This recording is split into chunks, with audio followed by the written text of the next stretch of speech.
My main tip would just be to approach it, but try not to get overwhelmed because they throw a lot of information at you. They love throwing a ton of information at you.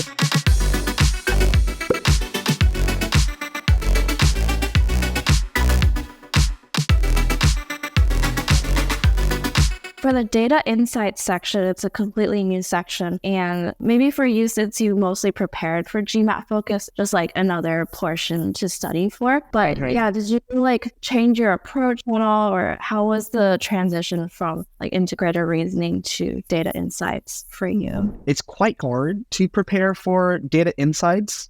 Just because of how broad. Data insights essentially is a new application of all the skills that you've learned in the verbal section and in the quant section. Ultimately, there isn't a lot of either new computation or new forms of analysis that you're going to have to be doing. It is just making sure that you're really well prepared for both the verbal and the quant section so that you can then apply all of those skills within the data insight section. The integrated reasoning felt a little bit more like a standalone section, whereas data insight feels like just a different application of all the skills that you've already been learning and apply in the verbal and the quant section. It was also a bit difficult just because, at least as at the time that I took my test, data insights is still very new. And so I'm sure as time goes on and more questions get released and people get a little bit of a better idea of how to prep for it, it'll get a lot easier. But I would say it was a little bit difficult transitioning absolutely to the data insights. But my main tip would just be to approach it, but try not to get overwhelmed because they throw a lot of information at you. They love throwing a ton of information at you. But when you go through it, try not to get overwhelmed. A lot of the individual pieces of data that they tell you are pretty simple. It is just in the way that they interact with each other that it gets complicated.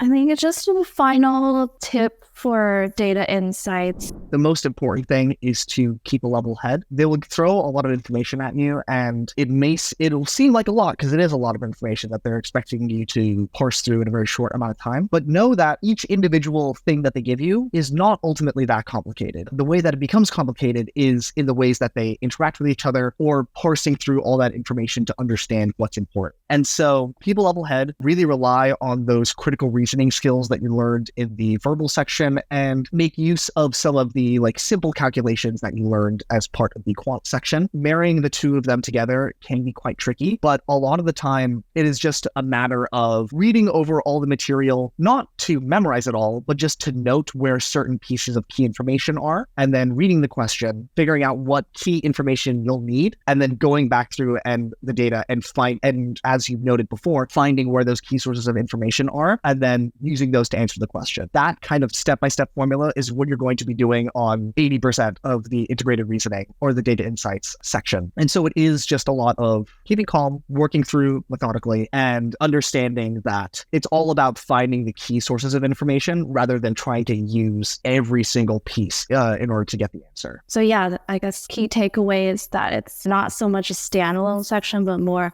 taking all the things you learn and combining them. It's all the skills in the data, in the quant section and the verbal section, just with a new coat of paint, essentially. Do you feel like they'll be useful or more applicable to business school and what you'll be doing there in terms of using those skills? Yeah, absolutely. As someone who did my undergrad in business management, the vast majority of what I was doing in terms of analysis and in terms of research was going through academic papers, having to interpret graphs, having to interpret figures, or having to do some simple data analysis from going through news sources and going through industry reports. And so the vast majority of information that you will be given will be in terms of tables, graphs, charts, and infographics, or short reports backed up by statistics and data. And so I think it's extremely important to build those skills to understand how to integrate all of those different types of information and being able to combine both a more quantitative data analysis with a more qualitative critical reasoning of the information given, as well as what the data is telling you, in order to come to valid conclusions. And ultimately, that is what's being tested on the data insight section. And that has been one of the key aspects were like the key skills that I had to both learn and apply as throughout my undergraduate studies. And then also as someone with experience in strategy consulting as well, that is essentially the whole job, making sure that you're able to integrate vast amounts of data into small, manageable, actionable insights. And so making sure it is not only will the skills that you've learned here through the data insight section help with your application to a business school, but it also will show a sense of readiness towards being able to perform that very integral part of the curriculum, as well as preparing you for the wider business world afterwards. So it is a very vital section in my eye. Awesome. So I think last thing, if you feel comfortable sharing with the audience, what score did you end up getting? And do you plan to take the exam again, or are you pretty happy with how you did? Yeah, absolutely. No problem. I got a 705 on the Focus, which I believe equates to a 750 on the original GMAT, something akin to that. But I was extremely happy with that score. And so ain't no way I'm taking it again. I'm done. I'm finished. That 2.5 months of my life that have been paid off, that I'm not going to go through again. And so it feels very vindicating to,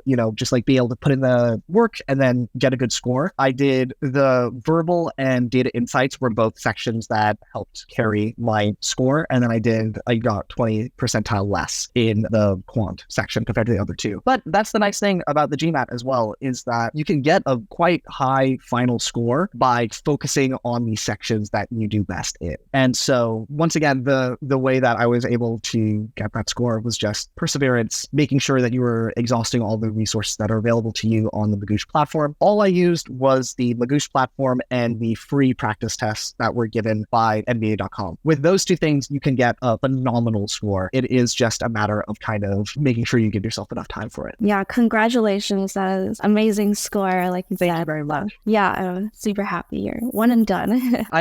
There was an element of luck in there, obviously. You can't control for everything that happens on the test day. And so there was definitely worlds where I would need to take it another time, but I'm thankful that we're one and done. Well, cool. Those are all the questions I had. Is there anything else that, like, any other wisdom you want to impart?